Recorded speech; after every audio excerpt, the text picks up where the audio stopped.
السلام علیکم ورحمۃ اللہ وبرکاتہ۔ امید ہے کہ سب لوگ بخیر و عافیت ہوں گے۔ امید ہے کہ آپ کا جمعہ المبارک 15 مئی والا اچھا گزرا ہوگا۔ آج رات چل رہی ہے، آخری پہر ہے، اور ہم سوچا کیوں نہ ایک کلب ہے ٹاپکس کا، اس کو کور کیا جائے۔ تو سب سے پہلا جو آج ورڈ ہے، اس میں سے ایک ورڈ جو ہے وہ ہم پہلے کر چکے ہیں، علم۔ تو اب ہم دیکھ رہے ہیں اس کے ساتھ شیر، شین آئین را۔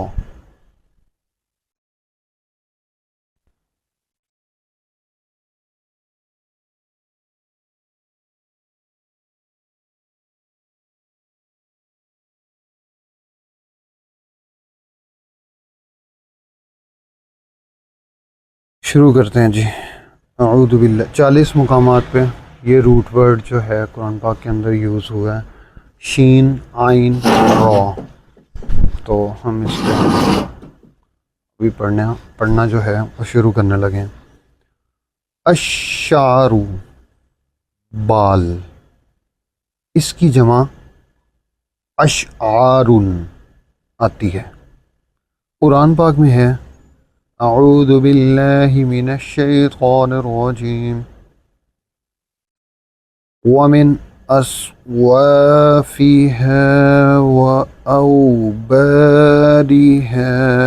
وأشعارها، اون اور ریشم اور بالوں سے۔ شعرتو کے معنی بالوں پر مرانے کے ہیں، اور اسی سے شعرتو قضا مستعار ہے، جس کے معنی بال کی طرح باریک علم حاصل کر لینے کے ہیں، اور شاعر کو بھی اس کی فطانت اور لطافت نظر کی وجہ سے ہی شاعر کہا جاتا ہے۔ تو لیتو شعری کذا کے محاورے میں شعر اصل میں علم لطیف کا نام ہے۔ پھر عرف میں موزون اور مقفع کلام کو شعر کہا جاتا ہے، اور شعر کہنے والے کو شاعر کہا جاتا ہے۔ اور آیت کریمہ ہے اعوذ باللہ من الشیطان الرجیم بل افتراہ بل هو شاعر، بلکہ اس نے اس کو اپنی طرف سے بنا لیا ہے، نہیں بلکہ یہ شعر ہے جو اس شاعر کا نتیجہ طبع ہے۔ نیز آیت کریمہ ہے لِشَاعِرٍ مجنون، ایک دیوانے شاعر کے کہنے سے۔ اور آیت ہے شاعر نتربص بہ، شاعر ہے اور ہم اس کے حق میں انتظار کر رہے ہیں۔ میں بہت سے مفسرین نے یہ سمجھا ہے کہ انہوں نے حضرت صلی اللہ علیہ وآلہ وسلم پر شعر بمعنی منظوم اور مقفع کلام بنانے کی تہمت لگائی تھی، حتیٰ کہ وہ قرآن پاک میں ہر اس آیت کی تعویل کرنے لگے جس میں وزن پایا جاتا ہے، جیسے وجفان كالجواب وقدور الراسيات اور تبت يدا أبي لهب وتب. لیکن بعض حقیقت شناس لوگوں نے کہا ہے کہ اس سے ان کا مقصد منظوم اور مقفع کلام بنانے کی تہمت لگانا نہیں تھا، کیونکہ یہ ظاہر ہے کہ قرآن پاک اسلوب شعری میں سے مبرہ ہے، اور اس حقیقت کو عوام عجمی بھی سمجھ سکتے ہیں۔ پھر فصحائے عرب کا کیا ذکر ہے، بلکہ وہ آپ صلی اللہ علیہ وآلہ وسلم پر نعوذ باللہ جھوٹ کی تہمت لگاتے تھے، کیونکہ عربی زبان میں شعر بمعنی کذب اور شاعر بمعنی کاذب استعمال ہوتا ہے، حتیٰ کہ جھوٹے دلائل کو ادلۃ شعریۃ کہا جاتا ہے۔ اسی لیے قرآن پاک نے شعراء کا تذکرہ کرتے ہوئے فرمایا ہے وَالشُّعَرَاءُ يَتَّبِعُهُمُ الْغَاوُونَ،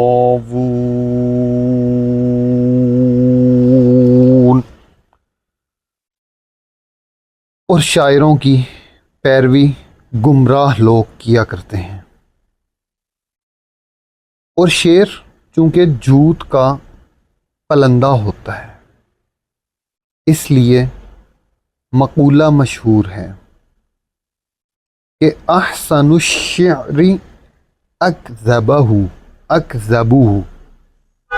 سب سے بہتر شعر وہ ہے جو سب سے زیادہ جھوٹ پر مشتمل ہو۔ اور کسی حکیم نے کہا ہے کہ میں نے کوئی متدین اور راست گو انسان ایسا نہیں دیکھا جو شعر گوئی میں ماہر ہو۔ المشاعر حواس کو کہتے ہیں، لہٰذا آیت کریمہ ہے وَأَنْتُمْ لَا تَشْعُرُونَ،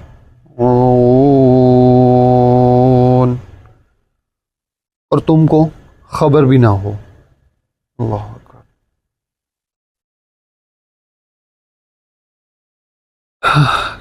کہ معنی یہ ہیں کہ تم حواس سے اس کا ادراک نہیں کر سکتے، اس کا ادراک نہیں کر سکتے۔ اور اکثر مقامات میں جہاں لا تشعرون کا صیغہ آیا ہے، اس کی بجائے لا یعقلون کہنا صحیح نہیں ہے، کیونکہ بہت سی چیزیں ایسی ہیں جو محسوس تو نہیں ہو سکتی، لیکن عقل سے ان کا ادراک ہو سکتا ہے۔ اور مشاعر الحج کے معنی رسوم حج ادا کرنے کی جگہ کے ہیں۔ اس کا واحد مشعر ہے، اور انہیں شعائر الحج بھی کہا جاتا ہے۔ اس کا واحد شعیرۃ ہے، چنانچہ قرآن پاک میں ہے وَمَن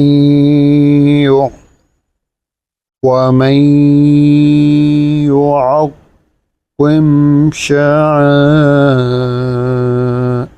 اللَّهِ، اور جو شخص ادب کی چیزوں کی جو خدا نے مقرر کی ہیں عظمت رکھے، عند المشعر الحرام، مشعر حرام یعنی مزدلفہ میں۔ اور آیت کریمہ ہے لا تحلوا شعائر اللہ، خدا کی نام کی، خدا کے نام کی چیزیں، خدا کے نام کی چیزوں کی بے حرمتی نہ کرنا۔ میں شعائر اللہ سے مراد قربانی کے وہ جانور ہیں جو بیت اللہ کی طرف بھیجے جاتے تھے، اور قربانی کو شعیرۃن اس لیے کہا جاتا ہے کہ شعیرۃن یعنی تیز لو ہے، تیز لوہے سے اس کا خون بہا کر اس پر نشان لگا دیا جاتا تھا، یعنی اس کو داغنا۔ تو یہ میں نے چلیں اس کے ضمن میں، اس ضمن میں کچھ ایک لگی ہوئی باتیں میں آپ کے ساتھ شیئر کرتا چلوں۔ یہ جو کٹے ہوئے کان ہیں، چاہے وہ جو چیز آپ نے سوچ لی ہے قربانی، تو وہ اللہ تعالیٰ قبول و منظور فرمائے گا انشاءاللہ۔ اس کو جب لے لیں تو یہاں سے وہاں شفٹ کرنے میں کوئی وائرس اور اس طرح کی چیزیں اللہ تعالیٰ دعائیں پڑھ کے اگر رخصت کیا جائے، اور وہاں پہ بھی جس چیز کے اندر ان کو ٹرانسپورٹ کارگو کیا جا رہا ہے، تو وہ اگر ملحوظ خاطر رکھا جائے، اس کے اندر مطلب حرام زدگیاں نہ ہوں، تو یہ کوئی وائرس انشاءاللہ نہیں ہوتا۔ اور کان کاٹنے سے کوئی وائرس ٹھیک ہے، لیکن کان کاٹنا جو ہے وہ کہیں پہ بھی بہتر نہیں ہے۔ تو یہ بھی قربانی کے جانور، یہاں پہ شعائر کا بات ہے، تو میں نے کہا کسی دفعہ کچھ ویڈیوز چل رہی تھیں، اور خصوصاً یہ وہاں پہ جہاں پہ ہب ہے اسلام کا، اگر وہاں پہ اس طرح سے ویڈیوز چلیں گی تو this is not good at all. الشعار وہ لباس جو انسان کے جسم کے ساتھ ملا رہتا ہے، نیز لڑائی میں فوجی اشارے کو بھی شعار کہا جاتا ہے۔ اشعارہ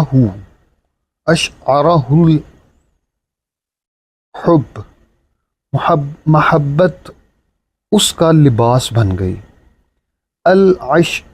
الاشعار لمبے بالوں والے آدمی یا وہ گھوڑا جس کے کھر کے گرد لمبے بال ہوں، اور سخت مصیبت کو کہا جاتا ہے۔ اور شعراء کتے مکھی کو بھی کہتے ہیں، کیونکہ وہ ہر وقت اس کے بالوں پر بیٹھی رہتی ہے۔ الشعیر جو کا دانہ، الشعراء ایک ستارے کا نام ہے جو سخت گرمی کے زمانے میں طلوع ہوتا ہے، اور آیت کریمہ ہے هو رب الشعراء،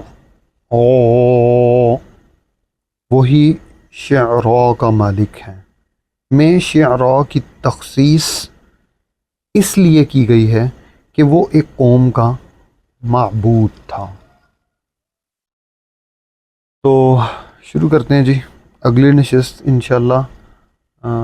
میں بھی دیکھ کے ٹاپک جو ہے اس کو اگلی نشست میں لے کے چلتے ہیں۔ جزاک اللہ۔ آج سبب ہے، ہاں سبب بھی ہے، چلو دیکھتے ہیں۔